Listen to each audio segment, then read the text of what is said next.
ତ ରବିବାର ଅଛି ଯାଉ ତାଙ୍କୁ କହି ବୁଲିବାକୁ ଯିବା। ଆଚ୍ଛା ଶୁଣ ଶୁଣ, ମୁଁ ଏବେ ଗୋଟେ ରିଲ୍ସ ଦେଖିଲି, ଆଜି ସଣ୍ଡେ ଅଛି, ଚାଲ ନା ବୁଲିବାକୁ ଯିବା। ସବୁ ସ୍ୱାମୀ ସ୍ତ୍ରୀ ବୁଲିବାକୁ ଯାଉଛନ୍ତି। ଶୁଣ, ସୋମବାରରୁ ଶନିବାର ମଣିଷ କାମ କରିବ, ଅଫିସ କାମ, ନାନା ଟେନସନ। ଶୁଣ, ଗୋଟାଏ ଦିନ ମୁଁ ନିଜକୁ ଟାଇମ ଦେବିନି, କୁଆଡେ ଯାଇପାରିବିନି, ମୁଁ ରେଷ୍ଟ କରୁଛି ଆଜି।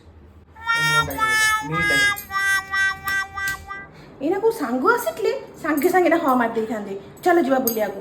ସ୍ତ୍ରୀ ଡାକିଲେ ଯିବେନି।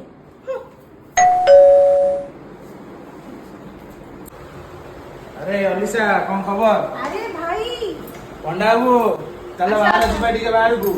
पंडा बाबू चल ଟିକେ ବାହାରକୁ ଯିବା। ଆରେ ଭାଇ ଭାଇ ତୋତେ ତ ଏବେ ତୋତେ ଫୋନ କରିଥାନ୍ତି ଆଉ। ଚାଲ ଚାଲ କୁଆଡେ କୁଆଡେ ଯିବା, ଚାଲ ବିରିୟାନୀ ଫିରିୟାନୀ ଖାଇ, ଆଉ ଭାଇ ଏଠି ମଣ୍ଡଳୀକୁ ଡାକି ଟିକେ ଖଟି କରିବା। ଚାଲ चल ଚାଲ ଚାଲ, ଏଇ ଗୋଟେ କଥା। ଏ ଆଲିସା ଯାଉଛି।